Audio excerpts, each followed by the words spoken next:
नारायण नारायण हरि नारायण नारायण हरि नारायण नारायण जय नारायण नारायण जय नारायण जय आनंदमय जय नारायण जय आनंदमय जय नारायण जय आनंदमय जय नारायण जय आनंदमय जय नारायण नारायण हरि नारायण नारायण हरि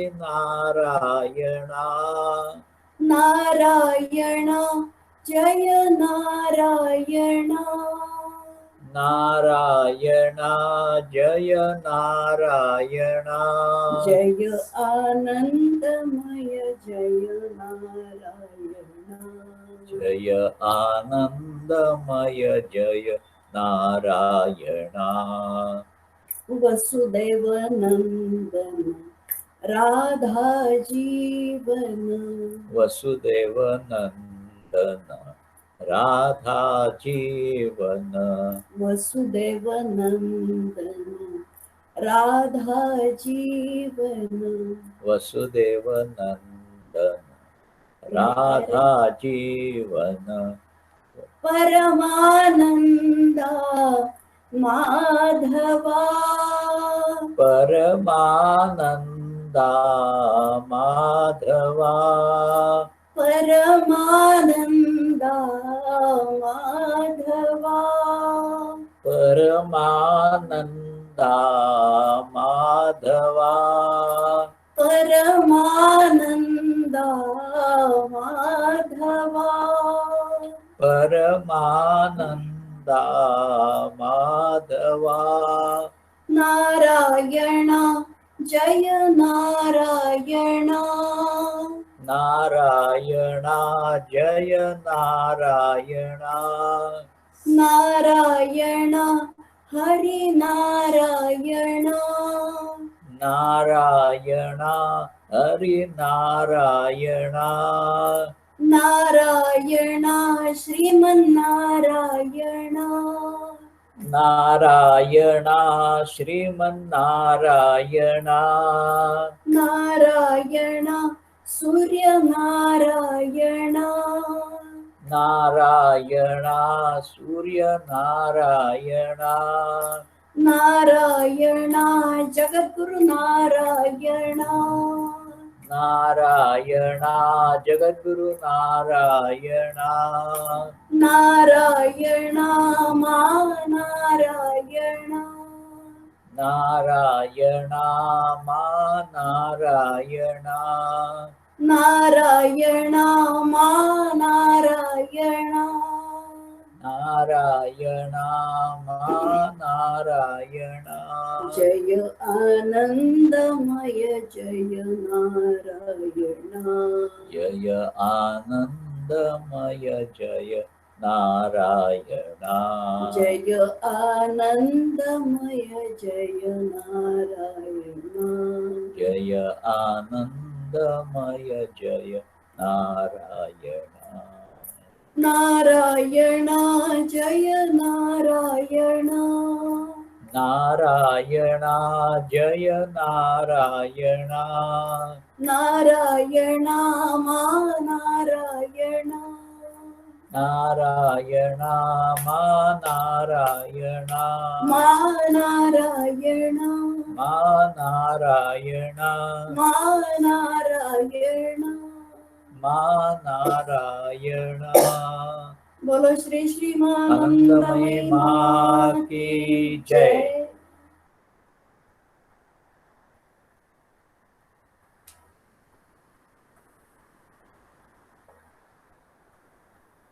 पिछले सत्संग में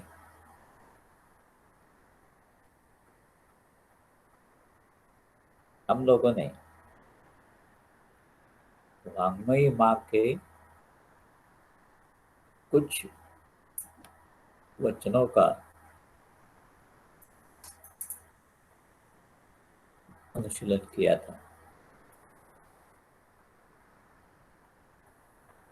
अब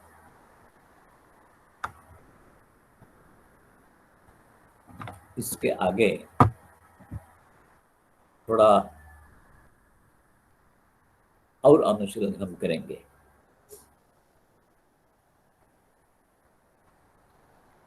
यहाँ बहुत सी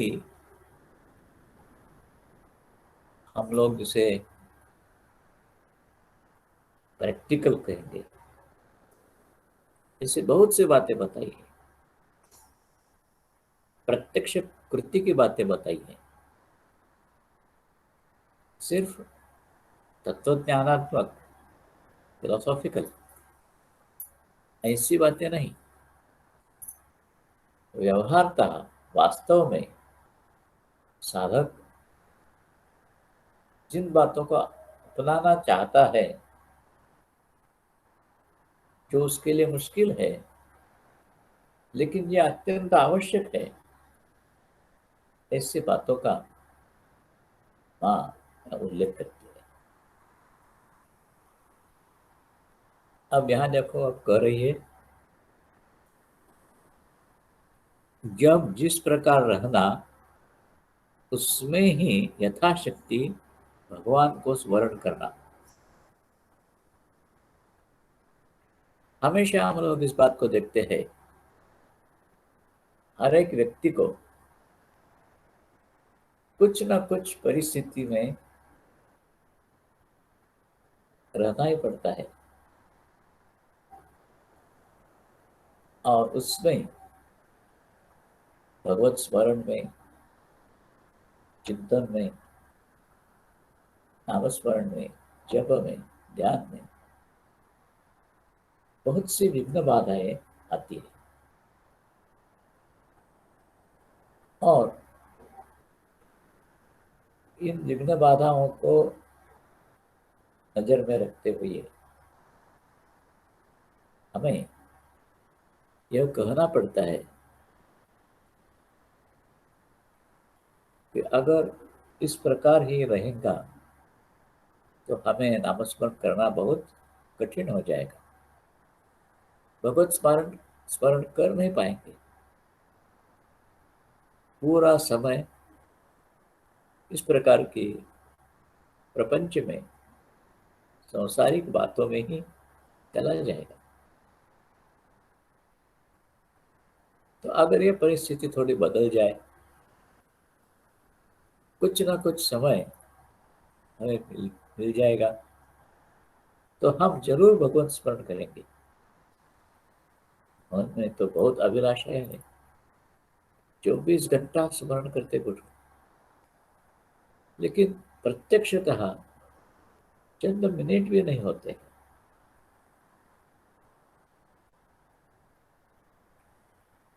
माँ कहती है, बात ठीक है, ऐसा ही होता है। जितना समय हम व्यवहार में अपने कर्तव्य पूर्ति के लिए देते हैं, उतने में ही समय निकालकर पूजा पाठ, ध्यान, नामस्मरण अभी करना पड़ता है। और ये अगर ना करेंगे तो नामस्मरण के लिए हमारे पास समय ही नहीं बचेगा।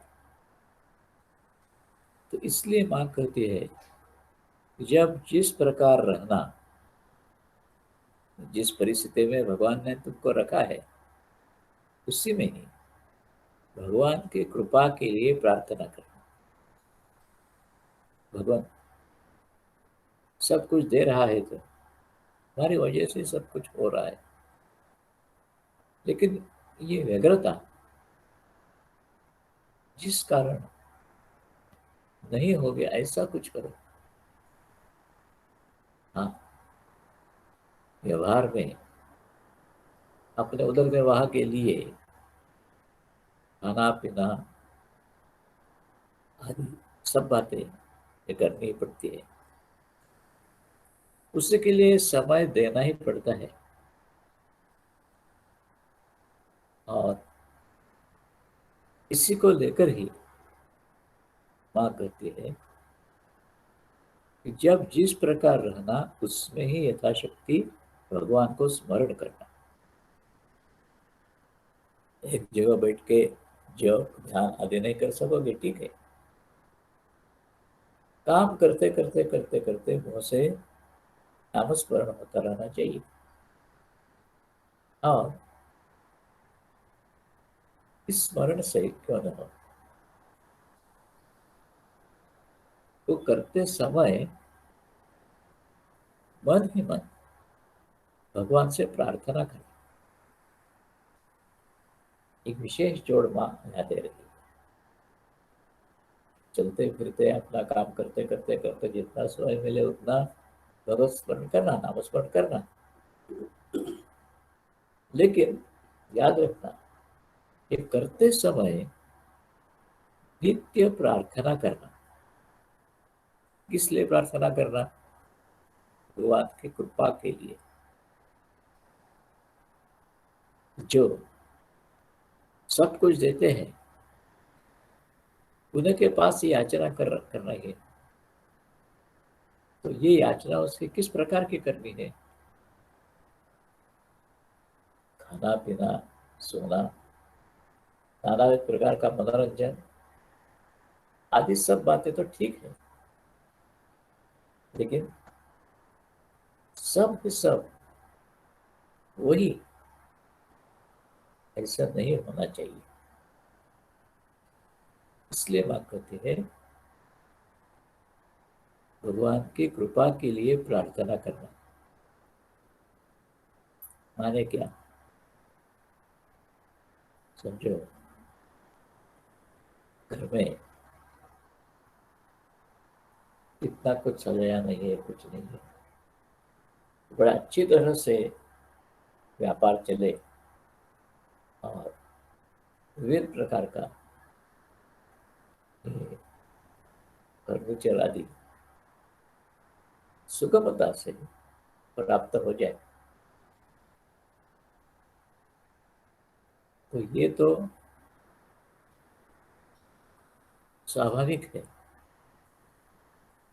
जो कुछ चाहिए हमें तो भगवान से मांगना स्वाभाविक है। लेकिन उसी के साथ साथ मां कहती है भगवान की कृपा के लिए प्रार्थना करना। कृपा के लिए क्या विशेष अर्थ रखता है? हम व्यवहार में देखते ही है कि जिसके पास बहुत धन है,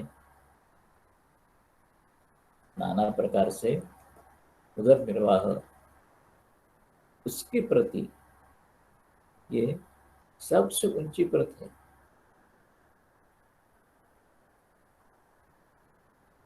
उदाहरण के तौर पर कह सकते हैं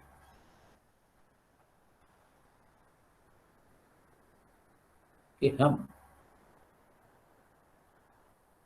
हमारे परिवार में नानाविध प्रवृत्ति से इन सब बातों का एहसास करते रहते हैं। कौन कौन सी सुविधाएं घर में हैं, कौन सी नहीं है, और भगवान कृपा करे तो ये जो सुविधाएं नहीं है वो हमें मिल जाए। तो ये कृपा नहीं है, असली कृपा नहीं है। कृपा है लेकिन असली कृपा नहीं है। क्यों असली कृपा क्यों नहीं है? जो अपने असली स्वरूप से हमें वंचित करेगी, दूर रखेगी, दूर ले जाएगी, वो सब बातें भगवान की असली कृपा का निदर्शक नहीं है। हाँ, खाना पीना अच्छा मिले, रहन सहन बड़ी अच्छी रहे, यथाशक्ति अतिथियों का सत्कार हो जाए, ये सब बातें तो भगवत कृपा से होती ही है।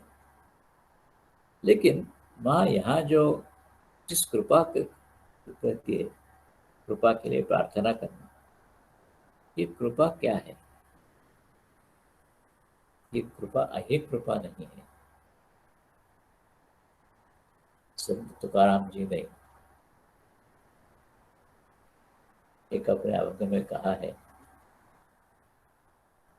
बड़ा सुंदर अभंग है, और उसमें इसका विशेष उल्लेख हुआ है। वे कहते हैं, न मिलो खावया न वाढ़ो संतान, जो खाने को कुछ भी नहीं मिला तो भी परवाह नहीं, मेरी संतति भी बढ़नी चाहिए, ऐसे नहीं। तो इसे एक एक करके तुकाराम जी के पुत्र कन्याएं ये सब पांडुरंग के चरणों में चले गए थे। उसी प्रकार ये शरीर छोड़कर भी जाए, कुछ परवाह नहीं। न खावया न वाढ़ो संतान, परिहा नारायण कृपा करो। ये कुछ भी ना हो जाए, लेकिन वो हमारे ऊपर कृपा करे। तो कृपा सिर्फ ऐहिक सुखोपभोग से संबंधित है, ऐसा नहीं है। फिर किससे संबंधित है? ये माँ ने इसका जवाब अतिशय सुंदर दिया।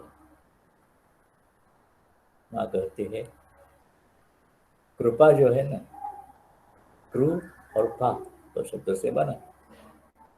कृ का अर्थ होता है करना, तो करोगे, और पा का अर्थ होता है पाना, करो और पाओ। पा का अर्थ है कि तुम कुछ भी नहीं करो और सब कुछ तुम्हारे लिए कोई करेगा, भगवान करेगा, और तुम्हें चुपचाप जो कुछ चाहे वो उपलब्ध करा देगा, ऐसा नहीं। जो तुम्हारे पास है, तुम्हारे जीवन में, ये कैसे भी करके तुम्हारी उपजीविका का संबंध रख के भी और नहीं रख के भी तुम्हें ऐसा कुछ प्राप्त होना चाहिए जिसके लिए तुमने कुछ किया है। करो और पाओ, कृपा। तो भगवान नाम स्मरण करते रहो, करते रहो, करते रहो, उस समय भगवान की कृपा तुम्हें प्राप्त होती रहे। तो यही कृपा का असली अर्थ है। तुम्हें खाना पीना, वस्त्रालंकार, मान मरातब, ये सब कुछ मिलेगा, ये असली कृपा नहीं है। असली कृपा वही है कि जिसमें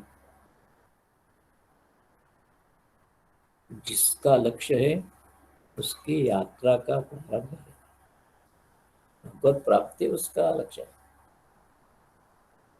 कृपा उसे कहते हैं कि जो मिलने के बाद उसका गंतव्य स्थान कहाँ तक जाना है, भगवान के पास, भगवान की तरफ, भगवत प्राप्ति।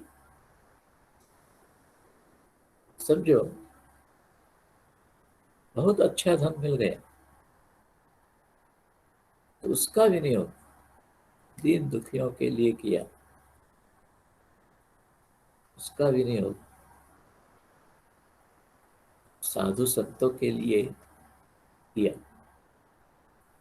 तो ये भगवान की कृपा प्राप्ति का मार्ग हो गया। तो धन अथवा मान आदि सब जो कुछ है ना, वो प्राप्त होने के बाद भी भगवत प्राप्ति जिसका लक्ष्य है, जिसको हम जिसका विनियोग हम भगवत प्राप्ति के लिए ही करेंगे, वो ही असली कृपा है। उसकी तो यात्रा का प्रारंभ है। नहीं, भगवान की कृपा प्राप्त हो जाए ना, भगवत प्राप्ति हो जाए, इसके लिए जो जो कुछ हम करेंगे, ये असली यात्रा जो है, यात्रा का मतलब है हम जिस स्थान में हैं वहां से ऐसे कुछ स्थान में जाना चाहते उस तरफ जा रहे हैं, तो हमारी यात्रा हो रही। तो ऐसी यात्रा का प्रारंभ जब हम असली कृपा के लिए प्रार्थना करते हैं तब होता है। उसके लिए क्या करना? यथाशक्ति नित्य कर्म करना। नित्य कर्म, ये नित्य कर्म क्या है? कर्म विभिन्न प्रकार के रहते हैं। नित्य, नैमित्तिक, प्रायश्चित्त, उपासना, अनेक प्रकार के कर्म रहते हैं। नित्य कर्म वही है कि जैसे समझो जिसकी मुंजी हो गई है, तो एकदम पे संस्कार हुआ है, उसे नित्य संध्या करनी है, उसका नित्य कर्म है। संध्या, वैश्वदेव आदि आदि, गायत्री जप, ये सब उसके नित्य कर्म है, करने ही चाहिए। ऐसे है, तो अगर नहीं करेगा तो उसके हाथ से वो बड़ा पातक हो जाएगा। तो ये नित्य कर्म है। तो बात कहती है कि यथाशक्ति नित्य कर्म करना, जितना हो सके नित्य कर्म। तुम जिस संस्कार में है, जैसे अभी मैंने कहा कि कोई मौजी बंधन संस्कार हुआ है, तो इसकी वजह से उसके कुछ नित्य कर्म उत्पन्न हो गए। इसी प्रकार हर एक जीव को जो जहाँ है वहाँ ये नित्य कर्म उसका निश्चित हो जाता है। नैमित्तिक कर्म भी होते हैं कभी, जैसे समझो भगवत पूजा पाठ, जप, संध्या, ये नित्य कर्म हो गए।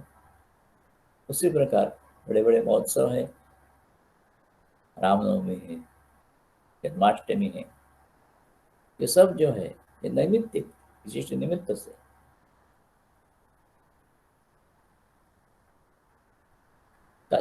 कोई काम्य कर्म होते हैं, कोई निषिद्ध कर्म होते हैं। विशिष्ट कामना से जो कर्म किया जाता है काम्य कर्म है।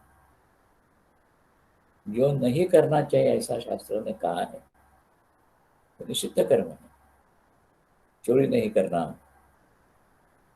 आदि आदि, इसका निषेध शास्त्रों ने किया है। सब कुछ करना नहीं, तो काम में निषिद्ध इनको, निषिद्ध को और काम्य को भी वर्जन बताए, माने वो छोड़ना चाहिए, उसमें रहना नहीं चाहिए। तो यथाशक्ति नित्य कर्म करना, इतना एक शब्द बता के माँ हमारे जीवन का एक पूरा नियंत्रण हमारे सामने रखती है। जो काम में है निषिद्ध है उनको धीरे धीरे धीरे कम करना है, और वो भी यथाशक्ति, जैसी तुम्हारी क्षमता है। एकाएक सब कुछ साध्य हो जाएगा ऐसा नहीं, लेकिन जितना संभव है उतना अपनी शक्ति के अनुसार नित्य कर्म करना चाहिए।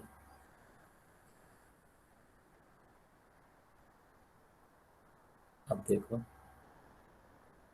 आगे का माँ का वाक्य जो है ये हमें बहुत सुकून देता है। मने मन हम सोचेंगे, माँ ने कहा यथाशक्ति नित्य कर्म करो आदि आदि, भगवत कृपा के लिए प्रार्थना करो, करते रहेंगे हम ये, लेकिन हमें वो प्राप्त होगा या नहीं? हमारी प्रार्थना भगवान तक पहुंचेगी या नहीं पहुंचेगी, और उसी के अनुसार वो हमारे ऊपर कृपा करेंगे या नहीं करेंगे, कौन बता सकता है? बात होती है यथार्थ में जो आलोक चाहता है, जो प्रकाश चाहता है, प्रकाश एक दृष्टि के लिए ऐसा ही है, कुछ शब्द उपयोग किया है, प्रकाश यानी जैसा बिजली का प्रकाश है आदि, इस प्रकार के प्रकाश का यहाँ उल्लेख नहीं है। तो जो आलोक चाहता है, जो प्रकाश चाहता है, माने हमारे सामने हम जितने जितने करते हैं कि ये नित्य कर्म करो, ये करो, ये करो, भगवत प्राप्ति के लिए करो, तो ये सब बातें जो है भगवान की प्राप्ति, ये स्पष्ट रूप से नहीं है, ये सब अनुमान से हमारे पास आती है, ये करूंगा तो मुझे भगवान प्राप्त हो जाएगी। लेकिन जो आलोक चाहता है, जो प्रत्यक्ष साक्षात उन सब की प्राप्ति, भगवान उसको दिए बिना रह नहीं सकते। हमारा बहुत बड़ा आश्वासन है। तुम अगर मन से चाहो मुझे भगवत कृपा मिलनी ही चाहिए, मन से चाहो तो दिए बिना नहीं रह सकते। निराश नहीं हो, हमारी क्षमता उतनी है या नहीं, कुछ नहीं, लेकिन मन से चाहना ये तो तुम्हारे ऊपर ही निर्भर है। ऐसा नहीं कि कोई दूसरा मन से चाहे उसका फल तुम्हें मिले, ये स्पष्ट रूप से बताती है माँ, तुम्हें जो आलोक चाहता है यथार्थ में, भगवान उसको दिए बिना रह नहीं सकते, इसलिए अपनी क्रिया यथाशक्ति नित्य करना, जो भगवत प्राप्ति के लिए कर्म करना है वो नित्य करते रहना, मन से करता रहना, यंत्रवत नहीं, मन से उसे पुकारते रहो। धीरे धीरे धीरे धीरे एक समय ऐसा आ ही जाएगा, जप ध्यान का स्मरण सदग्रंथ का पाठ जितना दीर्घ समय उनको लेकर रहा जाए, उतना आलोक पाने की यात्रा, जितने जास्ती जास्त समय तक, अधिक से अधिक समय तक तुम जप करोगे, ध्यान करोगे, सदग्रंथ का पाठ करोगे, भगवत चिंतन करोगे, उतने अधिकाधिक समय ये भगवान को प्राप्त करने का तुम्हारा प्रयास, उस दिशा में ही तुम्हारी गति हो रही है, यात्रा हो रही है। उतना आलोक पाने की यात्रा, यात्रा माने भगवत प्रकाश स्पष्ट रूप से हो जाए, इस दिशा से तुम्हारी मार्गक्रमण शुरू हो जाए। आगे बात करते हैं,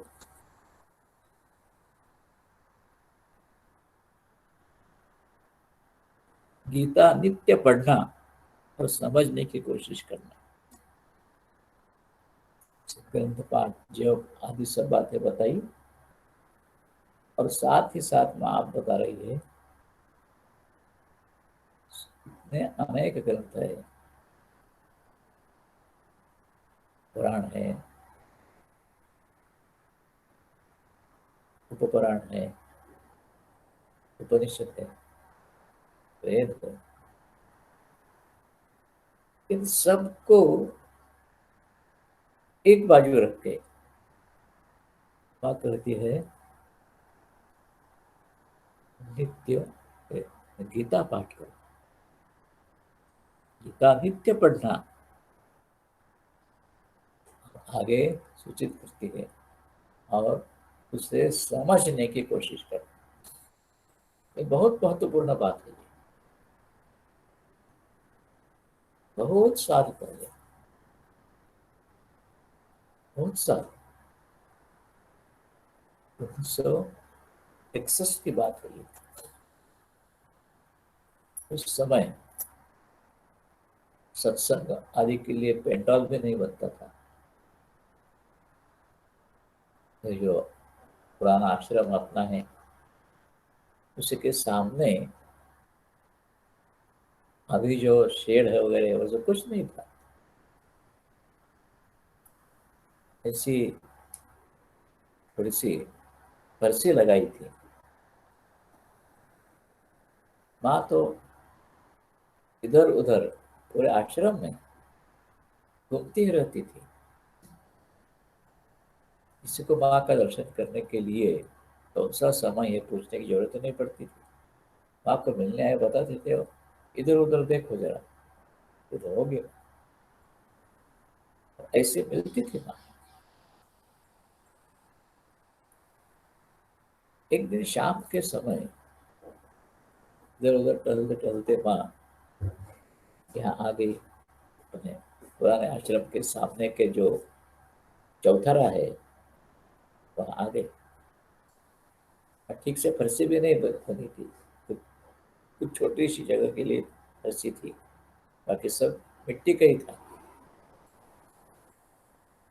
और वही माँ अपने भाव में घूम रही है।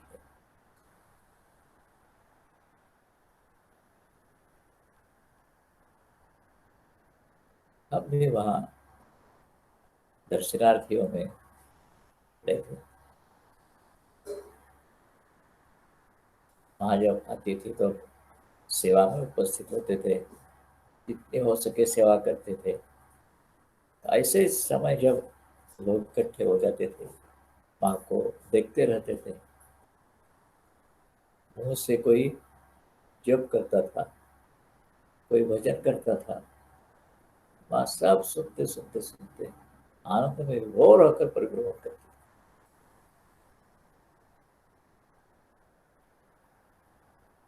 अचानक क्यों न जाने मेरे मन में आया, हम माँ से कुछ पूछेंगे। क्या पूछेंगे? वो तो कुछ तय नहीं था। हम माँ से बात करेंगे। माँ देख रही थी मेरी तरफ।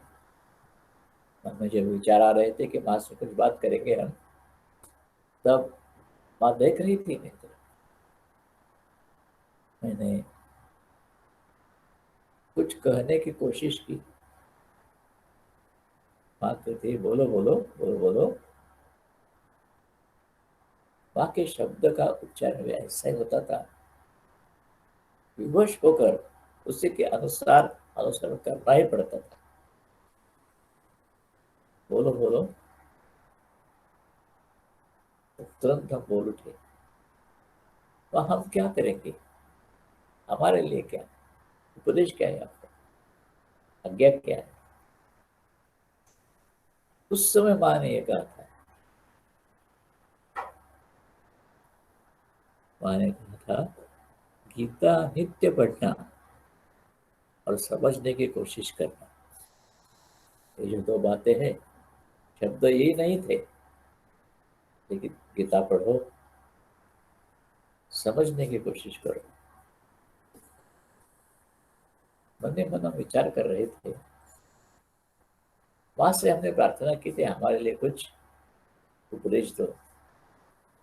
तो माँ ने निर्देश दिया है गीता पढ़ना। तो गीता पठन तो, गीता के कुछ अध्यायों का नित्य पठन तो हम लोग करते ही थे।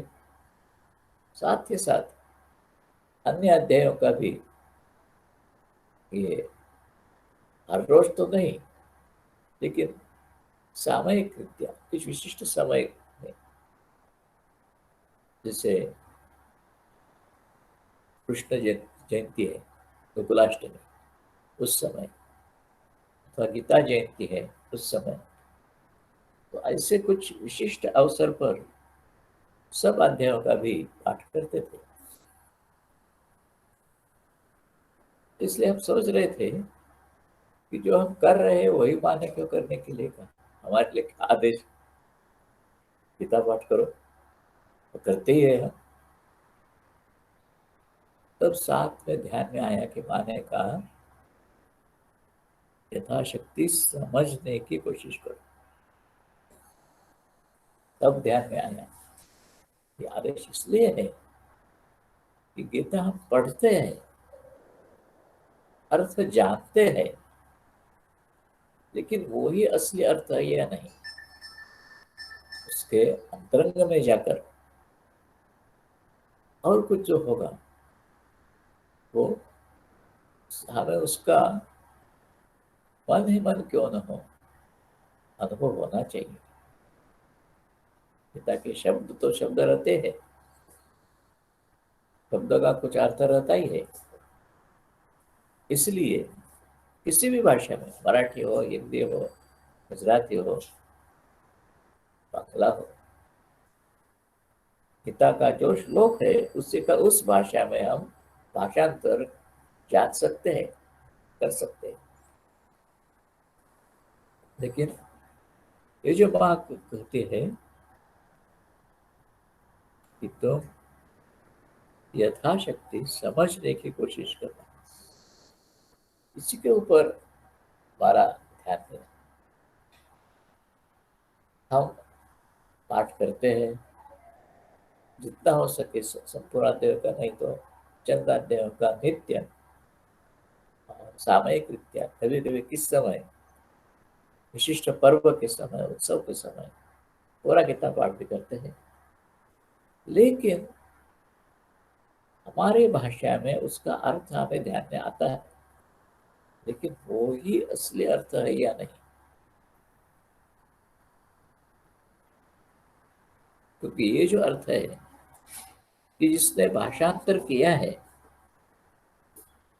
उसी ने किया हुआ अर्थ है, वो ही असली अर्थ है या नहीं, ये कौन कर सकता है। इस प्रकार चिंतन शुरू हो गया। हाँ, एक एक शब्द पिताजी का लेकर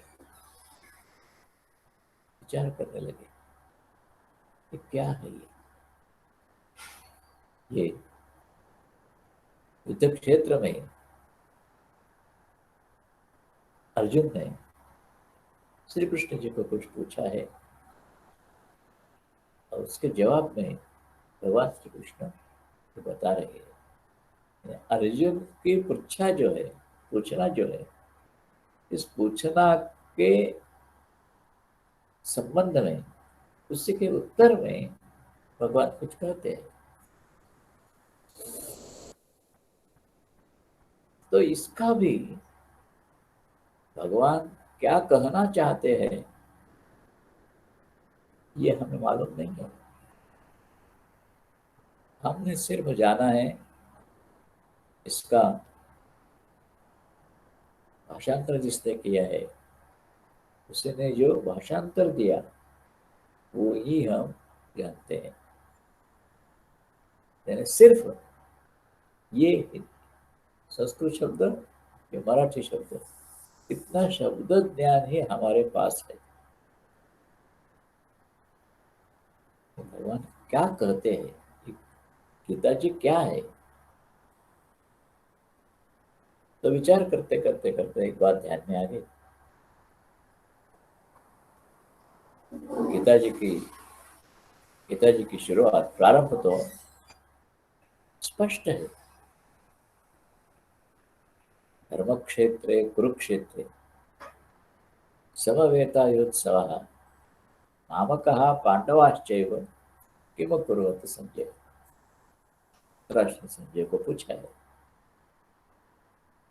ये सब बातें थोड़ा सा अलग रखेंगे हम, और जो पूछा है उसी की तरफ ध्यान देंगे। धर्म क्षेत्रे कुरुक्षेत्र, यहाँ जो कुरुक्षेत्र में संग्राम होने वाला है, प्रारंभ होने वाला ही है संग्राम का, प्रचंड युद्ध कांड होने वाला है। उसी क्षण की प्रतीक्षा में सब सैनिक खड़े हैं, वीर खड़े हैं। ऐसी स्थिति में यहाँ शब्द जो उपयुक्त है,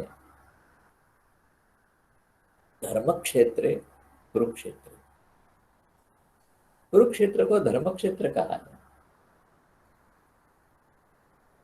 हाँ, एक तीर्थ स्थान है,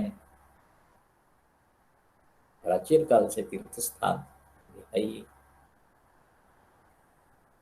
तो इस दृष्टि से एक धर्म क्षेत्र है।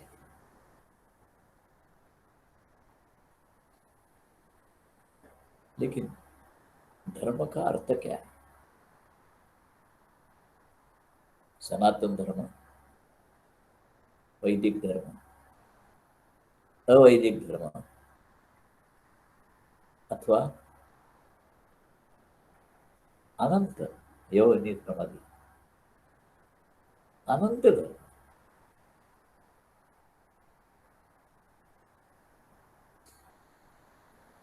कौन सा धर्म है? धर्म क्षेत्र, वहां की वार्ता उसे जानना है। धर्म जिसके बिना किसी को अस्तित्व नहीं है, वो उसका धर्म है। धर्म की व्याख्या है, बहुत सी है। धारणा धर्म इत्यादि, धारणा धारणा करता है समाज की, वो धर्म है। अथवा अनेक प्रकार से धर्म की व्याख्या की गई, लेकिन सबसे अच्छी व्याख्या जो है, जो अपना प्राचीन तर्कशास्त्र है उसमें की है कि जिसके बिना जिस वस्तु को अस्तित्व नहीं है, वो उस वस्तु का धर्म है। उदाहरण के तौर पर करेंगे, सूर्य भगवान है, उनका क्या धर्म है? प्रकाश देना। बाकी के तो आई, सृष्टि का पोषण करना है, आदि आदि सब बातें आई। लेकिन लौकिक अर्थ से स्पष्ट रीति से सामने जो आता है, तो एक ही बात आती है कि जहां सूर्य है वहां प्रकाश है। तो प्रकाश देना ये सूर्य का धर्म है। इसको छोड़कर सूर्य नहीं रह सकता। प्रकाश देना अगर छोड़ दिया तो उस वस्तु को हम सूर्य कभी नहीं कहेंगे।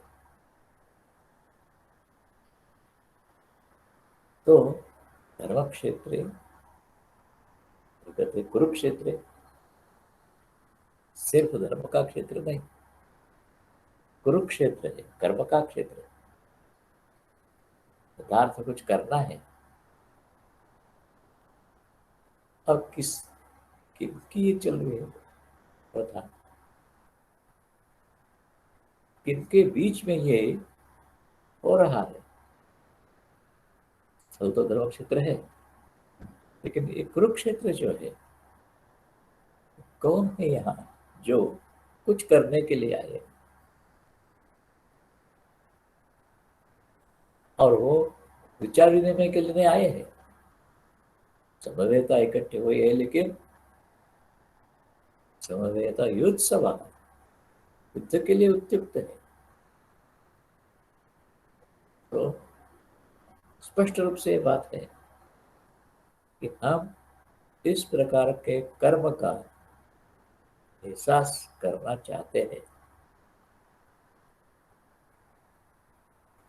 जो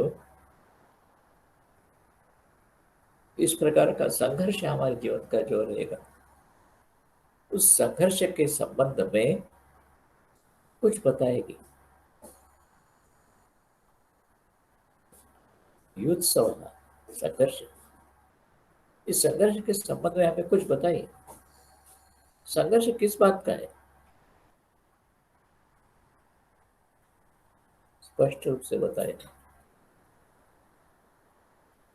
धर्म क्षेत्रे कुरुक्षेत्रे समवेत युद्ध सभा मामकः पांडवाश्चैव,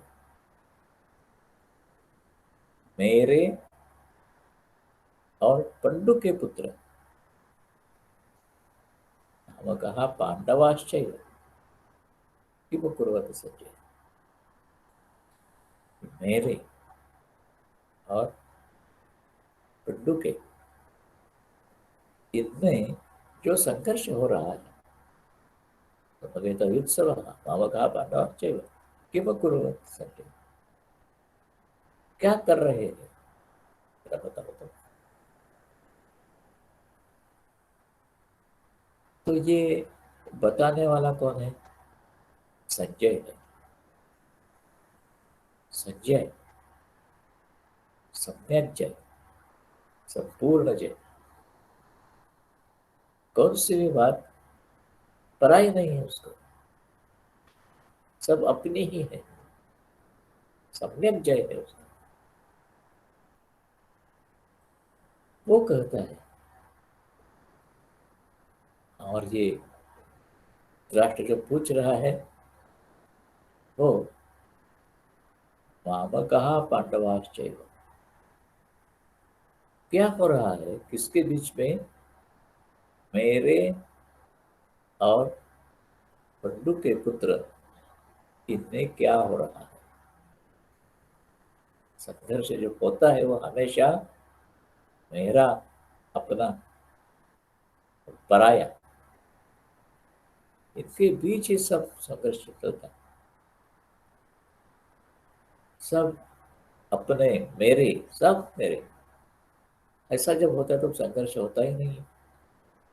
आत्मोपम्येन सर्वत्र पश्यति स पश्यति, आत्मवत सब जो जानते हैं हर एक वस्तु विशेष को, घटना विशेष को, वो ही असली देखता है। वही दृष्टि सबसे अच्छी दृष्टि है, पिताजी ही कहती है। तो मामकः पांडवः, मेरे और जो मेरे नहीं है, मैं, मेरा और जो मेरा नहीं है, इनके बीच का ये संघर्ष है मेरा। जो संघर्ष है मेरे जो मेरे नहीं है,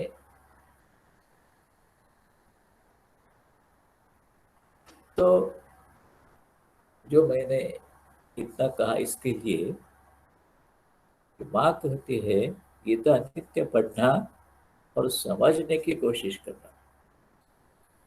समझने की कोशिश क्या है, मैंने थोड़ा दिग्दर्शन किया। यही ही वो कोशिश रहेगा, ऐसी बात नहीं, किसी के मन में और कुछ आएगा।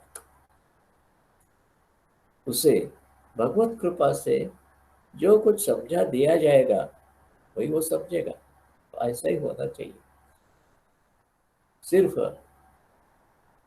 किसी ग्रंथ में इसका अर्थ दिया है वही पढ़ लिया, वही उसका अर्थ मान लिया, नहीं, पूरा अध्ययन नहीं हुआ है। तो जो कुछ दिया है उसी के साथ साथ जो कुछ सूचित होता है, उससे जो अर्थ ध्यान में आता है उसी की तरफ भी देखना चाहिए। ऐसा जब होगा, समझने की कोशिश करना, तो कोशिश सफल की जाती है। ऐसा नहीं कि हम क्या कर सकते हैं, हमें संस्कृत का ज्ञान नहीं है, कुछ नहीं है, तो क्या कर सकते हैं। ऐसे हतबल निराश होकर बैठना नहीं। हम ही कर सकते हैं। अगर हम नहीं करेंगे तो दुनिया में कौन भी नहीं कर सकेगा। ये जो बात है, समझने की कोशिश करना इसमें आई है। तो पिताजी को माँ इतना ऊंचा स्थान देती है। कोई विशिष्ट पुराण नहीं, विशिष्ट शास्त्र ग्रंथ नहीं, लेकिन सिर्फ हमारे अंतरंग में जो संघर्ष है, जिसमें मैं, मेरा एक तरफ और पराया दूसरी तरफ, ये नित्य संघर्ष है। और इसीलिए बात करते हैं यथाशक्ति नित्य कर्म करना।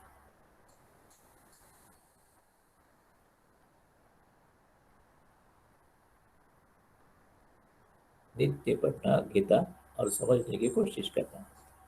आगे कहते हैं संसार की विचित्र विफलता जिस ओर बढ़ती जाती है वह भी आनंद है। संसार की विचित्र विफलता, विफल, विगत फल, कुछ भी फल नहीं मिलता है, व्यर्थ ही प्रयास हो गए, तो विफलता है। साथ साथ विगत फल, ये भी विफलता है। फल है, मैं जो कर रहा हूँ उसी का फल है, मुझे मालूम है, लेकिन वो मैं प्राप्त नहीं कर सका हूँ, वो भी विफल है। तो संसार की विचित्र विफलता, तो विफलता भी अनेक प्रकार की होती है। समझो, मैं एक न्याय रीति से कुछ कमा रहा हूँ, न्याय से, नीति से, सब दृष्टि से ये मैं पाने की कोशिश कर रहा हूँ। तो ये जब मैं कोशिश कर रहा हूँ पाने की, तब कुछ वजह से मुझे उसमें सफलता मिलती नहीं। वजह कुछ भी होगी, अथवा ये जैसा मैंने अनुभव किया उसी प्रकार और दूसरे बातों में भी जैसी सफलता मिलनी चाहिए उतनी मिलती नहीं, विफलता ही हमारे ध्यान में आती जाती है। तो माँ कहती है ये विचित्र विफलता संसार की, ये विफलता जो है ये भी विचित्र है, विभिन्न रीति से हमारे सामने आती है ये। और जिस ओर बहती जाती है वह भी आनंद है। ये विफलता अनेक बाजुओं से हो जाएगी और माँ कहती है कि उससे वह भी अनंत है। जैसे नित्य कर्म, नित्य पाठ, नित्य पूजा, इसमें कुछ फल मिलना चाहिए मुझे, तो कौन सा फल चाहिए। समझो मैं रोज 10,000 जप करने वाला हूँ, तो एक सज्जन मनुष्य कहता है कि ठीक है भाई, तुम्हें चाहिए तुम ले लो ये, लेकिन तुम्हारे लिए कुछ मांगो। ये होता है इस प्रकार का कामनिक करना।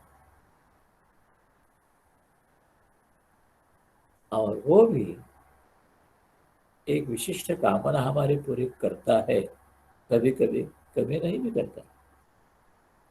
सर्वास्तत्र फला क्रिया, सब क्रियाएं विफल है। तो वो जो विफलता है, वो विफलता हमें अपने क्रम से जो मैं जीवन यापन कर रहा हूँ उसमें सका उपासक हूँ मैं, इसलिए ये कुछ करने से मुझे होगा वो मिलेगा ऐसा मैं सोचता हूँ। वो किया, लेकिन वो करने के बाद भी वो फल मुझे मिला नहीं है। ये विफलता, फिर दूसरी पद्धति से प्रयत्न किया, वो भी विफल हो गया। ऐसे जो विफलताओं की श्रृंखला है उसी के बारे में कहते हैं वह भी अनंत है। क्या अनंत है?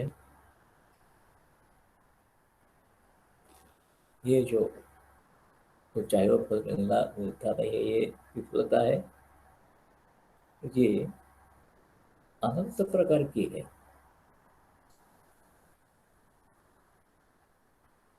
अब विफलता के प्रकार कितने हैं, अनंत कैसे है? सिंपल उदाहरण दे लेंगे, सीधी बात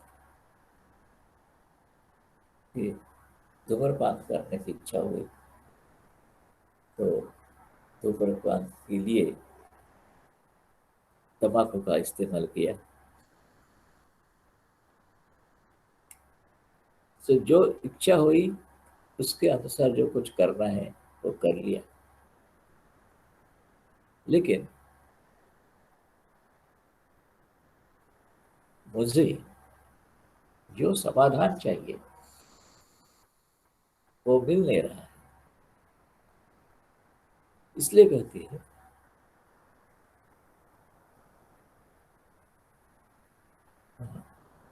विफलता जिस ओर बढ़ती जाती है, विचित्र विफलता। तो ऐसा वैफल्य क्यों आया है? मैंने तो यथाशक्ति सब कुछ यथार्थ किया है, फिर भी हमें नहीं मिला फल उसका। पूर्व में जैसे पाठशाला में सिखाया जाता था उसी प्रकार किसी एक को बच्चे को सीखने में विलंब लगता है, और इतने में दूसरे आकर वही उसका इस्तेमाल करने लगते हैं। तो विफलता जो है, विफलता के इस दृष्टि से अनेक अर्थ हो जाते हैं। तो वो कहते हैं कि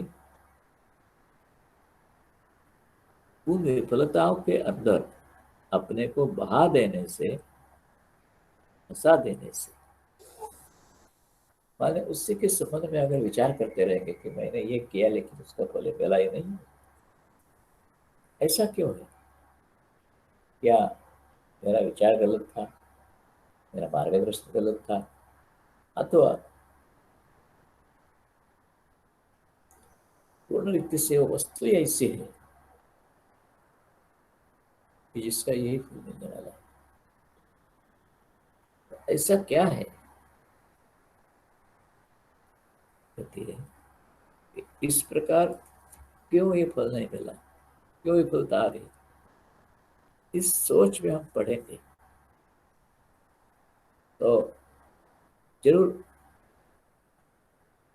ऐसा एक समय आता है हम उसमें ही विफलता में फंसे जाते हैं और जीवन अपना अशांत बन जाता है। ऐसा क्यों? ऐसा नहीं होना चाहिए था। मैं तो ऐसा कभी इच्छा नहीं करता हूँ। मैं तो अपने को ठीक ढंग से सब प्रकार के कार्यकलाप में बता रहता हूँ, फिर भी ये क्यों? ये अगर विचार धीरे धीरे धीरे धीरे मन में व्यापने लगेगा मन, तो उसी के सिवाय दूसरे किसी भी विचार को हमारे मन में, अंतरंग में, बुद्धि में स्थान रहेगा नहीं। इसलिए बात कहती है कि अपने भीतर अपने का बहा देने से फंसा देने से, फिर ऐसा क्यों सोचते सोचते सोचते और कहने की विफलता आ गई, वह भी अनंत है। और जीवन का अशांत, क्लांत, विफल रूप विफल मिलना ही स्वाभाविक है। तो जीवन पूरा अशांत बन जाता है, कितना भी करे शांति की आशा ही नहीं,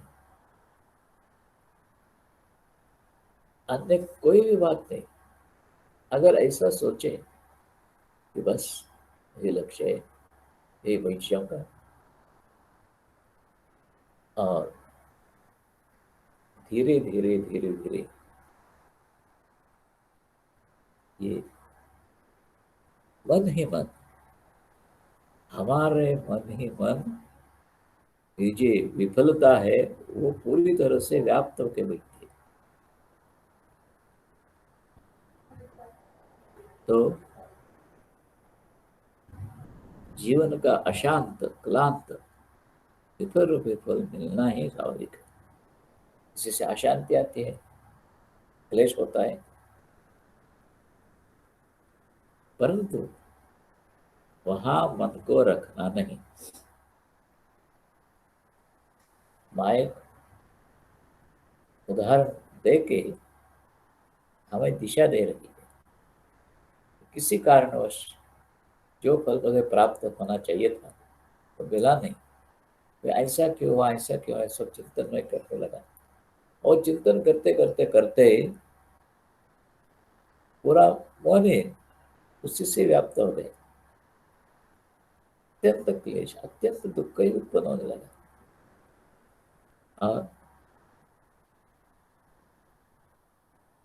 ऐसा नहीं करना है। मन की गति उच्च आदर्श में अपने पूर्ण लक्ष्य में रखना। तो ये क्यों नहीं मिला, ऐसा विचार नहीं, मैंने क्या क्या किया है वो विचार नहीं, मैं क्या चाहता हूँ, बस इसके बारे में भक्त संबंधित रहना। वहां मन को रखना नहीं, क्लांत, शांत, विफल, अजिबात नहीं रखना।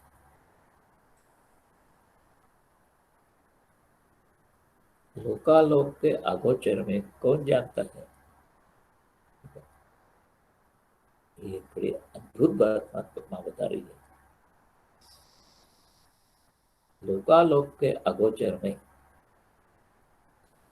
लोक अलोक, प्रकाश, और फिर हम जब कुछ किसी समस्या के बारे में सोचते रहते हैं तो यही वहां कह रही है,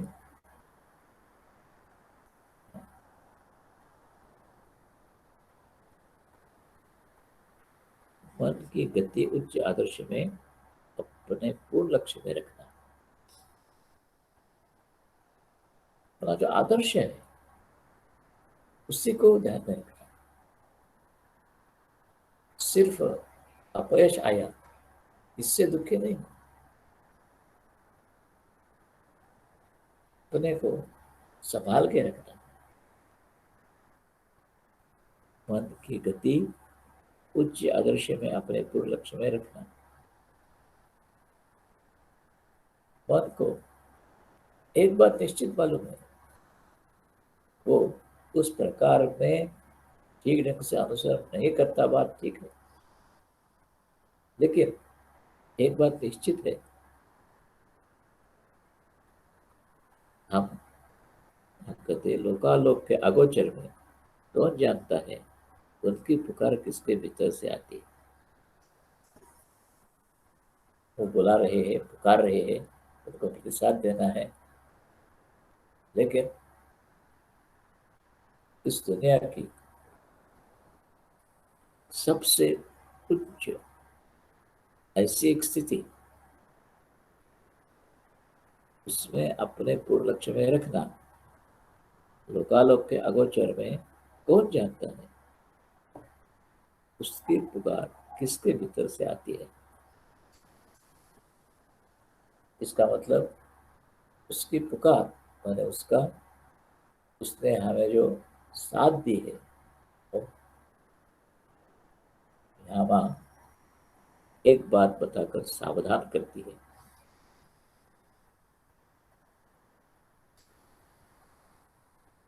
मन की गति उच्च आदर्श में अपने लक्ष्य में रखना लोकालोक के अगोचर में कौन जानता है। यानी हम अभी जो हमारा अपयश का विचार कर रहे हैं, ऐसा क्यों ऐसा क्यों ऐसा क्यों, इसमें असल में जो मेरे लिए पुकार है, भगवान पुकार रहे हैं मुझे, तो मुझे सुनने में आई नहीं, आती भी नहीं। इसीलिए बात कहती है उसी के लिए उनकी पुकार किसके भीतर से आती है वो जानते ही नहीं। यानी हमारा कोई मित्र होगा, पड़ोसी होगा, कोई कथा करने वाला होगा, तो उसके द्वारा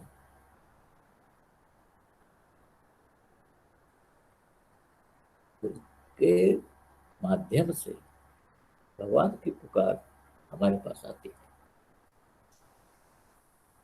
हम हमारे श्रवणेंद्रिय से सुनते नहीं, लेकिन ये जो सबोताल में है उनमें से किसी भी व्यक्ति हो या वस्तु हो, किसी के भीतर से भगवान की भगवान का बुलावा आ ही जाता है। सहम नहीं जाना। जब ये पुकार सुनने में आ रहेगी, एक दृष्टि से एक बड़े की वस्तु ही हम बनाते हैं उसको। ये क्या, कोई सुनने में क्या आ रहा है, कहाँ से आ रहा है, कौन मुझसे पुकार रहा है, कौन बुला रहा है, एक प्रकार का डर उन्हें पैदा हो जाता है। लेकिन सहम नहीं जाना, इस प्रकार मूड नहीं बनना। तुम सत्य शुद्ध बद्ध मुक्त शाश्वत हो। एक अत्यंत संपूर्ण उपदेश माँ यहाँ कर रही है। वो कहती है तुम सत्य शुद्ध बुद्ध मुक्त और शाश्वत। सत्य यानी परमात्मा स्वरूप हो। तो कोई एक्स वाई जेड नाम का कोई नहीं, जिसको नाम रूप के पूरा अतीत है, ऐसे ही मैं हूं। और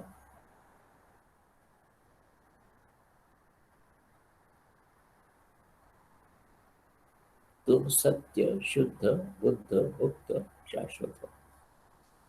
ये जो सब शब्द है ना, बड़े सुंदर शब्द है। सत्य यानी तुम्हें ही अस्तित्व सिद्ध है। शुद्ध का, शुद्ध क्या है, व्यवहार का शुद्धि आप जानते हैं। पानी में समझो कीचड़ है, मिट्टी है, तो अशुद्ध ही है इस प्रकार। लेकिन ये शुद्धि कुछ अलग है। मन में अगर किसी भी प्रकार की कामना नहीं रहेगी तो वह शुद्ध है, बुद्ध है। यानी शास्त्र दृष्टिया क्यों ना हो, अनुभूति की बात तो अरे आती ही कि वो वहाँ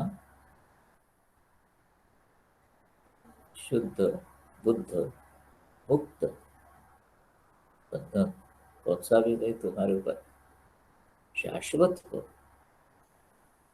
यानी दुनिया में काल जहां तक अस्तित्व में है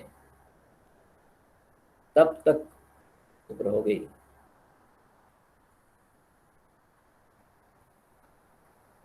इस प्रकार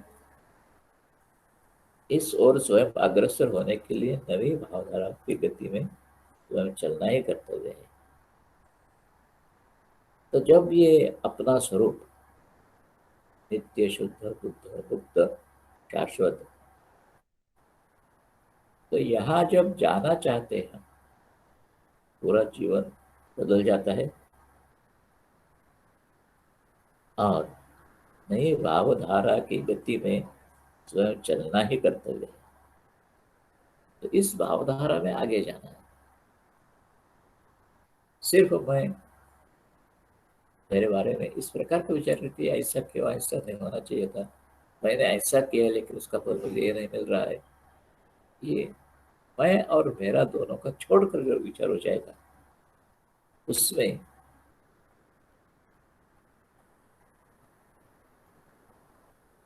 विद्या और सुबुद्धि रूप में भगवान की तो भीतर है। ये सब जो होता है ना, तुम कुछ जानते हो और यानी शब्द दृष्टि, शब्द ज्ञान की दृष्टि से कुछ जानते हो,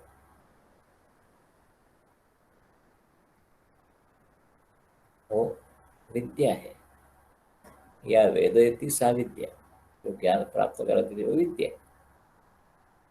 और सुबुद्धि रूप में सुनाम परमात्मा, उसके साथ जुड़ी हुई बुद्धि, ये सुबुद्धि।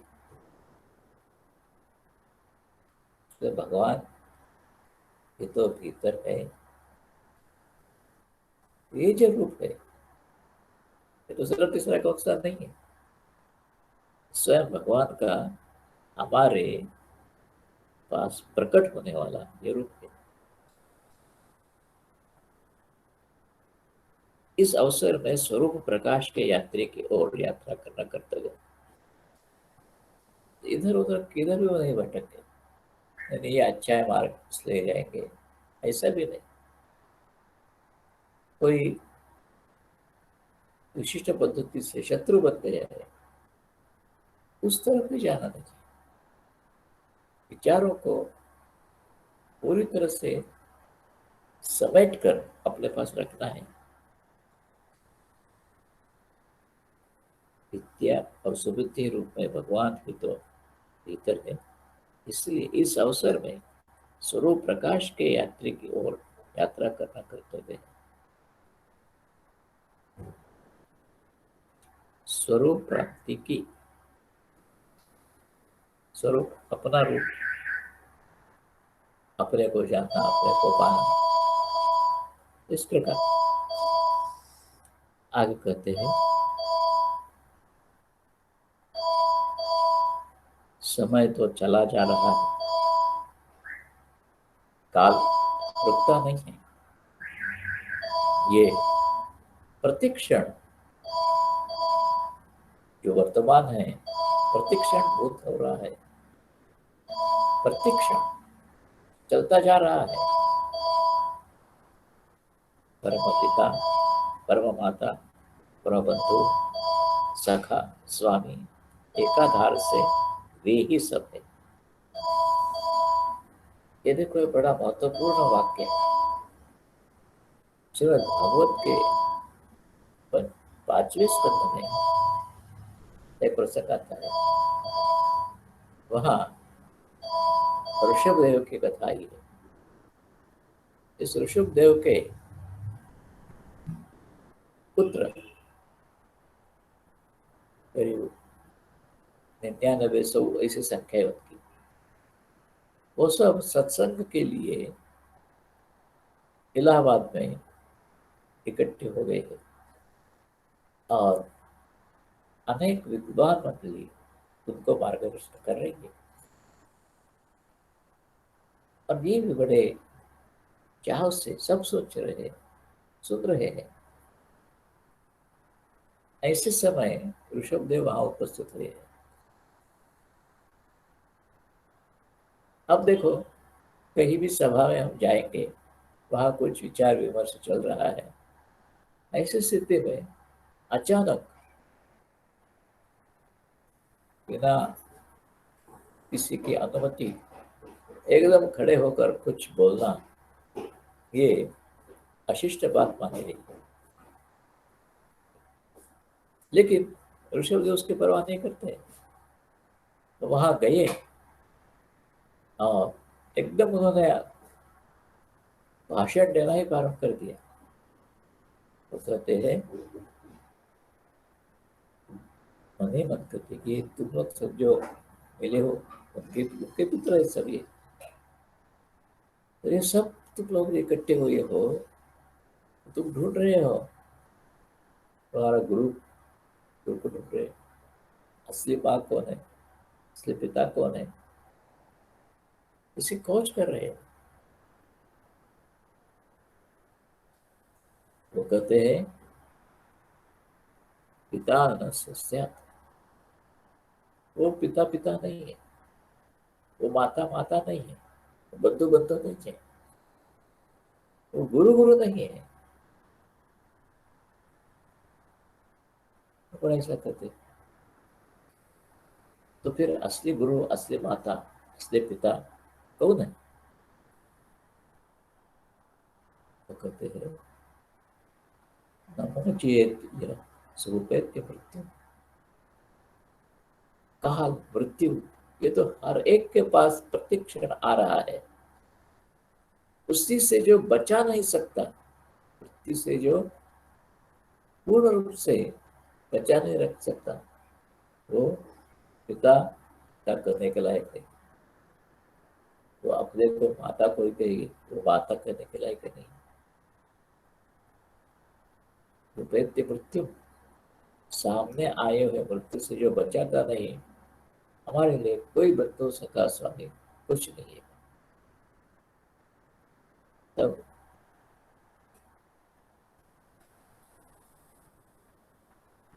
इसलिए वे ही सब है, उनके चरण ही स्मरणीय है, उनके चरणों का ही स्मरण करना चाहिए।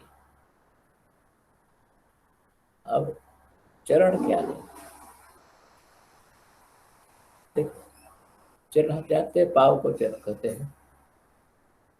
इसलिए ये महापुरुषों के चरणों का स्मरण करना, उनका पूजन करना, यही यहाँ बताया है। ऐसा ध्यान में हम लेते हैं, उनका चरण ही स्मरणीय है, चरण का ही स्मरण करना।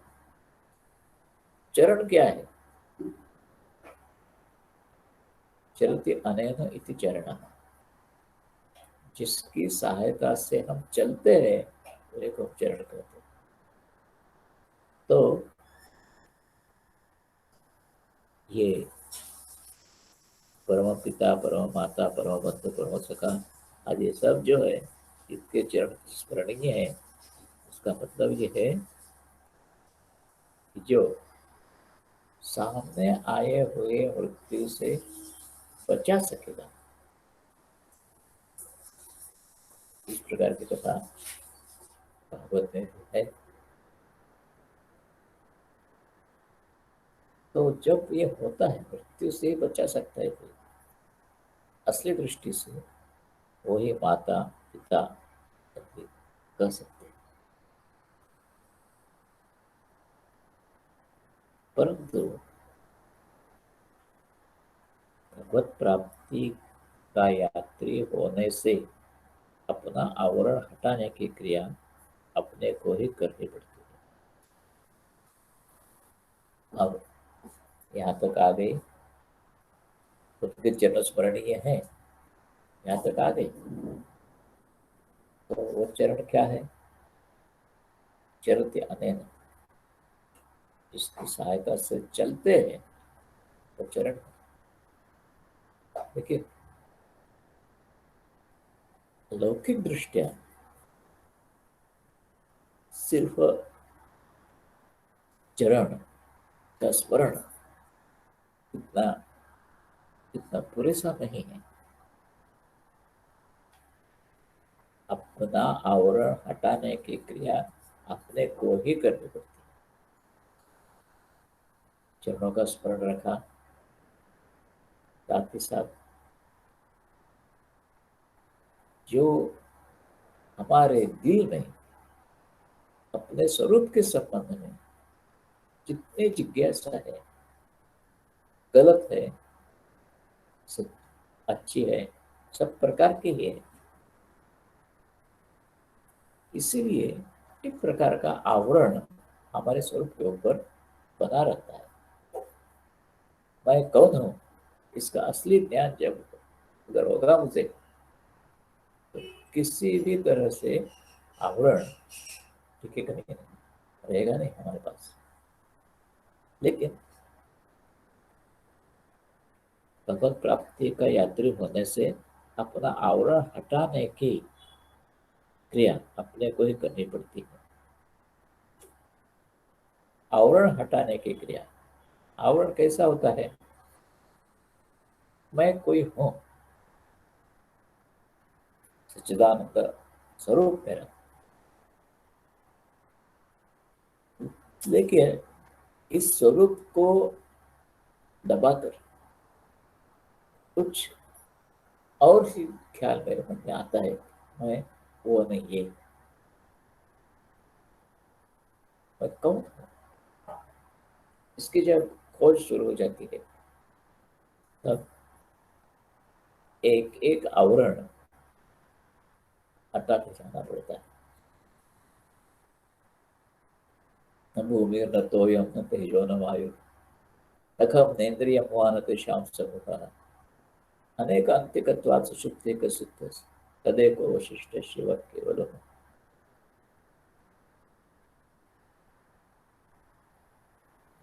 ये आवरण अपने को ही नष्ट करना पड़ता है। कोई दूसरा के निरावरण करेगा ऐसा नहीं। वह शक्ति की दिशा भी उन्होंने देखे रखी है। हमें ही ये खोज करनी है आवरण हटाने की। इसका मतलब ऐसा ही छोड़ दिया भगवान ने आपको, नहीं। वो जिस प्रकार अपने को आवरण मुक्त करना चाहता है, कोशिश कर रहे हैं, उसमें जिस शक्ति का उपयोग करना पड़ता है, और शक्ति की दिशा भी उन्होंने दे रखी है।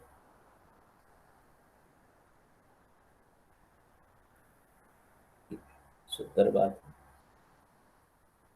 हमें आवरण नष्ट करना है, उसके लिए अत्यंत आवश्यक है जो कुछ बातें हैं, सब के सब उन्होंने ही दे रखी है। लेकिन एक बात कि वो इस निज क्रिया में प्रकाशित नहीं, वो प्रकट होकर तुम्हारा आवरण दूर नहीं करेंगे, वो आवरण हटाएगी जरूर, लेकिन कैसे? प्रकाशित नहीं होंगे। यानी किसने किया है ये जानेगा नहीं। एक कवि ऐसा ही कहता है, अपने आप सभी कुछ करके अपना आप छुपाया। सब कुछ उसने किया। आगे कहते हैं किसी क्रिया में प्रकाशित नहीं होंगे, क्योंकि करते क्या है? दरवाजा खोलने की चाबी वे देते हैं। दरवाजा खोलने की चाबी देते हैं, यानी किस प्रकार अंदर जाना है, किस प्रकार अपना स्वरूप जान लेना है, इसके लिए बीच में जो दरवाजा है, जो बंद है, ताला लगाया है, उस ताले की चाबी वो जानते हैं, वो तुम्हारे पास दे के जाते हैं। इतना सब किया भगवान ने तुम्हारे लिए, लेकिन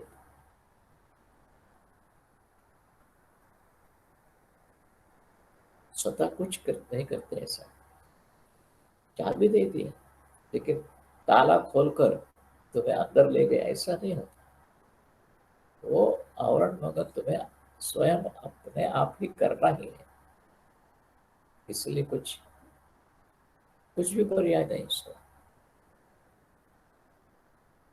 तो फिर चाबी दे के रखी, वो ताला खोला, लेकिन वहां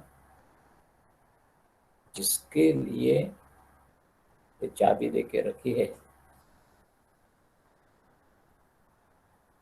वो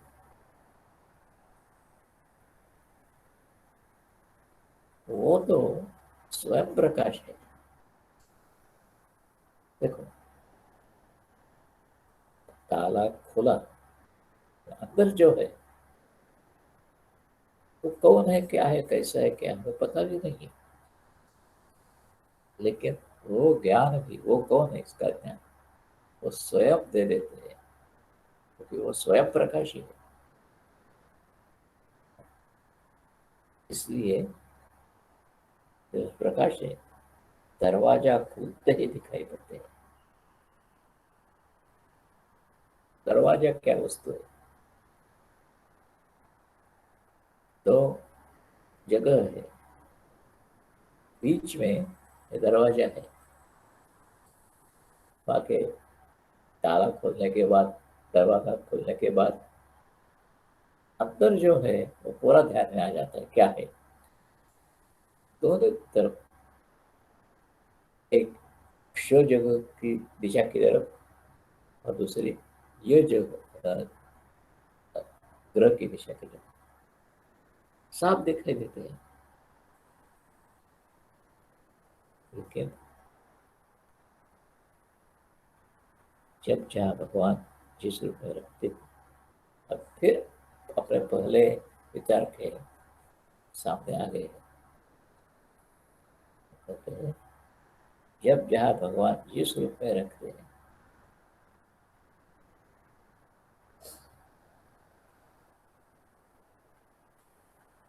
दरवाजा खुलते ही दिखाई पड़ता है। यहाँ एक बात सूचित कर रही है, तुम्हारा स्वरूप और ये पूरा विश्व, ये पूरा विश्व, उसका असली रूप जो है वो, और मैं जो हूँ, मेरा असली रूप, ये दोनों एक ही है, अलग अलग नहीं है। इसलिए दरवाजा खोलते ही वो देखने में आएंगे। इसलिए जब जहाँ भगवान जिस रूप में रखते हैं,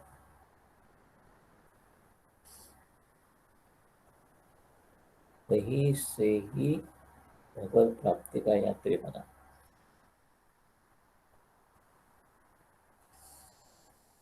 ये बहुत बड़ी महत्वपूर्ण बात हम लोग भूल जाते हैं। हमें एक विशिष्ट पद्धति से अपने खोज करनी है। तो जब जहाँ भगवान जिस रूप में रखते हैं, वहीं से ही भगवत प्राप्ति का यात्री होना। भगवान जहाँ रखते हैं, वहीं से अपने स्वरूप की प्राप्ति का ये करना। तो ये देखो, बड़ा महत्वपूर्ण वाक्य है। भगवान जिस रूप में रखते हैं, वहीं से ही भगवत प्राप्ति का यात्री होना। अब जिस रूप में रखते हैं, मैंने समझो किसी को एक रुग्ण के रूप में रखा है, बहुत देर ऐसे ही पलंग पर, बिछाने पर ऐसे ही पड़ा रखा है, और उसके बाद जब ये दरवाजा खुलता है, तब जो प्रकाश मैं चाहता था, वो प्रकाश वहाँ है ही, ये ध्यान में आता है। दरवाजा खुलते दिखाई पड़ता है।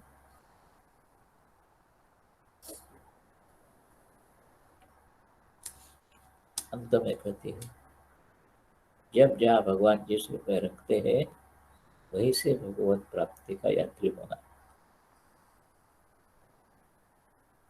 ये भी एक महत्वपूर्ण वाक्य है कि हम निश्चय करते हैं भगवत प्राप्ति के लिए कुछ यत्न करेंगे, और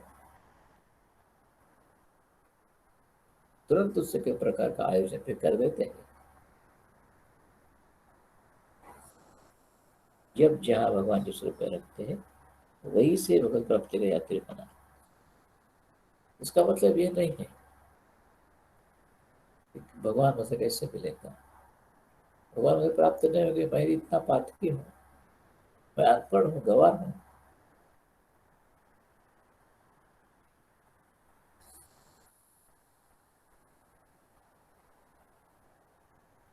तो ये महत्वपूर्ण इसके लिए है कि हम बहुत बार ऐसा ही सोचते हैं कि हमें भगवत प्राप्ति करनी है,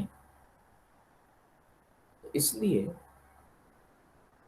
कुछ ऐसी स्थिति हम ध्यान में लेते हैं कि कोई भगवत भक्त है, बड़ा अद्भुत यात्री है, ऐसे किसी की भी जरूरत है, तुम जहां हो वहीं से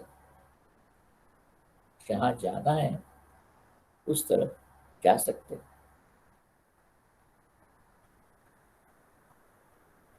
सर्वरूप में, कर्म में, अकर्म में भी स्वयं वे ही है। हाथ में काम, मन प्राण ने जब इससे अपने को बांध कर रखा, भगवान के राज्य में उनका विस्मरण ही कल्याणकारी, शांति का रास्ता उनको स्मरण करने से ही मिलता है। यहाँ जो है एक यात्री के लिए, यानी भगवत प्राप्ति की यात्रा करने के लिए, साधना करने के लिए जो उद्युक्त होते हैं उनके लिए एक बात माँ यहाँ बता रही है। वो अगर सोचेंगे कि तो मैं कितना पातकी हूँ और ऐसा क्या होगा नहीं, आदि आदि, पूजा पाठ भी संक्षेप से जितना करने को आता है करके छोड़ देना पड़ता है।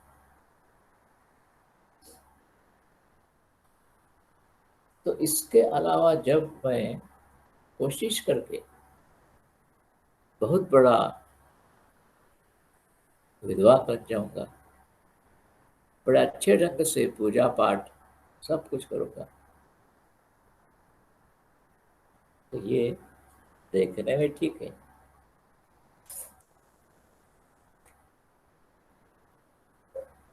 उदाहरण के तौर पर एक बात बताता हूँ मैं, किसी व्यक्ति विशेष का यहाँ संबंध नहीं है, लेकिन उदाहरण के तौर पर मैं बता रहा हूँ। एक सज्जन, बड़े भगवत प्रेमी, नित्य संध्या वंदन, तो ये जो होता है उनका, इसी से वे अपने को एक विशिष्ट स्थान का मानते हैं कि मैं ऐसा ऐसा वैसा कोई सामान्य नहीं हूँ, भगवान की कृपा से सब मेरा शुरू है। तो अगर मैं आगे जाना चाहूँगा तो मार्गदर्शक आएंगे, अपने आप हो जाता है, अनुभूति है, तो इसी का भी वह वो कर ले। लेकिन एक बात,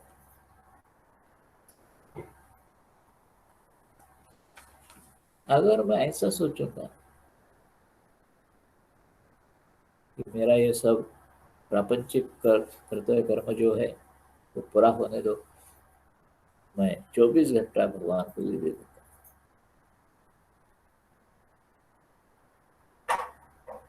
तो ऐसा कभी भी नहीं होगा। अपने अपने कर्तव्य कर्म से तुम निवृत्त हो जा, अथवा मैं ऐसा ही फंस गया हूँ एक जगह, तो वही कानून के तौर पर मुझे अपने को छुड़ाना है, तो कोशिश करके मैं वो यात्री हो ही गया। सर्व रूप में कर्म में करना। स्वयं वे ही तो हाथ में काम, मन प्राण में जब स्मरण में अपने को बांध कर रखना, तो ये एक हमारे लिए चेतावनी है कि जिस रूप में भगवान ने रखा है ना, वही से आत्म साक्षात करते हुए चलना। अगर हम ऐसा कहेंगे कि ये अभी ठीक नहीं है, ये सब थोड़ा सा ठीक होने के बाद मैं पूर्ण रीति से अपने को संतुष्ट बना दूंगा, ये होगा नहीं। उसके लिए एक दृष्टांत है। समुद्र में लहरें आती रही, बाढ़ आती रही है, और एक सोचता है मुझे समुद्र स्नान करना है, लेकिन इतने डरावने ये जो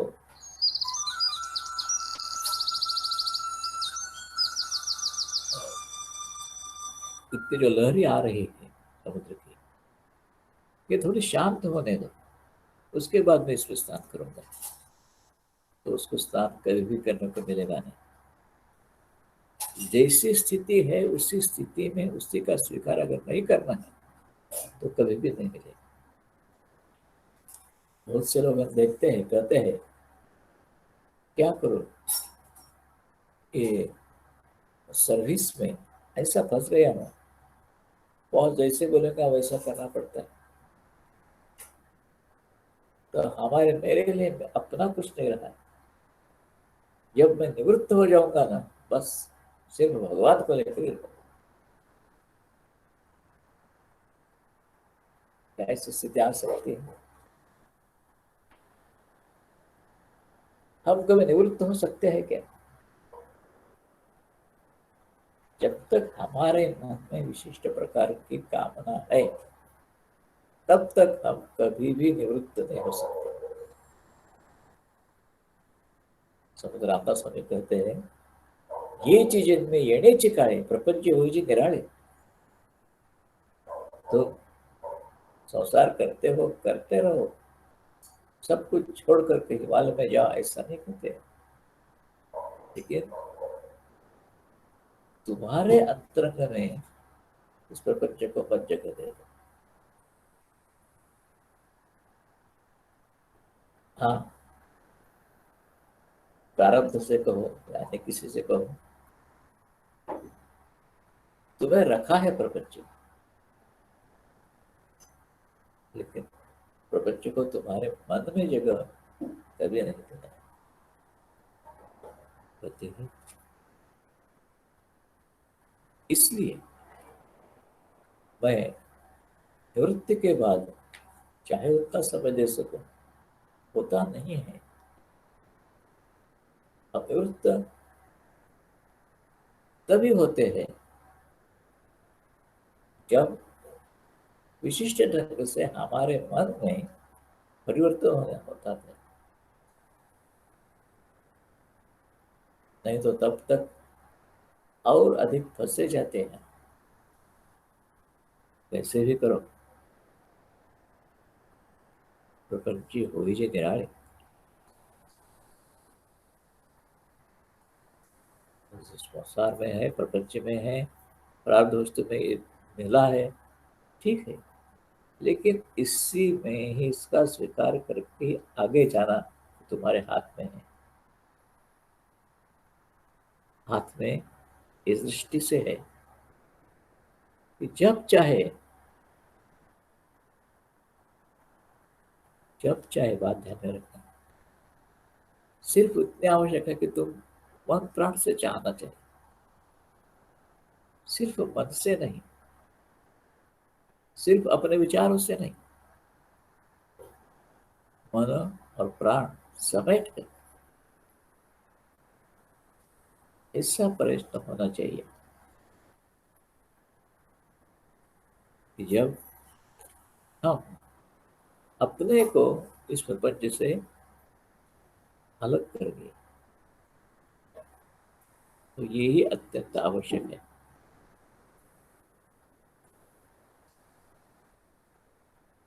विषय वासना में तन्मय होते हैं, वह हमेशा अत्यंत मृदु शब्दों का उपयोग करती थी, लेकिन कभी कभी कठोर बन जाती है।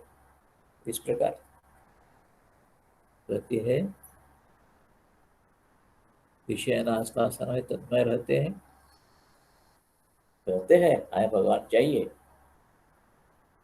हम निवृत्ति मिलते ही पूरी तरह से भगवान को लेकर ही रहेंगे। लेकिन जैसा पहले मैंने कहा,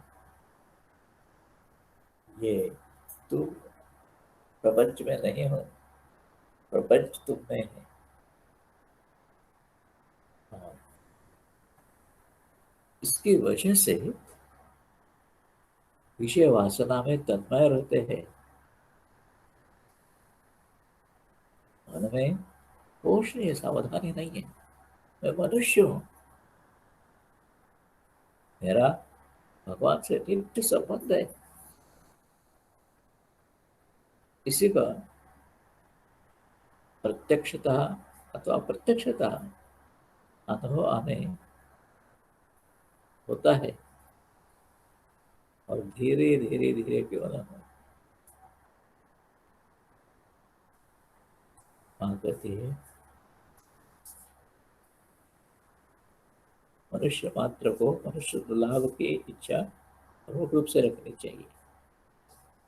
इसलिए जो कुछ है सब करो, जपो ध्यान सदगुरु आदि पाठ पूजा, उसको चाहना, उसको चाहना, ये कैसे चाहना बात होती है। उसका स्मरण होते ही आंख से आंसू आने चाहिए। अरे आगे तक तो उससे मिला नहीं है वो। तो ये इसके लिए उसको चाहना और रोना बात नहीं आने चाहिए। तो इसी के साथ इस वाह्मय माँ के जो विचार है, उसका कुछ अनुसंधान अनुसरण हमने किया। अब किसी को कुछ शंका है तो उसी का विवेचन हम करेंगे।